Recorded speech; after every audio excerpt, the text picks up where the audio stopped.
ನದಿಯೇ ನದಿಯೇ ನದಿಯೇ ನದಿಯೇ ಈ ರಾಜನ್ಯಾರು ಏನೇನೋ ಏನೇನೋ ಏನೇನೋ ಏ ವಿಧಿಯೇ ವಿಧಿಯೇ ವಿಧಿಯೇ ವಿಧಿಯೇ ಈ ವೀರನ್ಯಾರು ಒಂದು ಊರಿನಲ್ಲಿ ಒಬ್ಬ ಪರಾಕ್ರಮಿ ರಾಜ ಇದ್ದ ರತಿಯಂಥ ರಾಣಿಯೊಡನೆ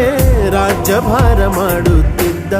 ತಾನು ತನ್ನ ಪ್ರಾಣನೇ ಪಣವಾಗಿರಿಸಿ ಕಾಪಾಡೋ ಶಾಂತಿ ದೂತನ ಹಾಗೆ ಅವ ಹೆಸರಾದ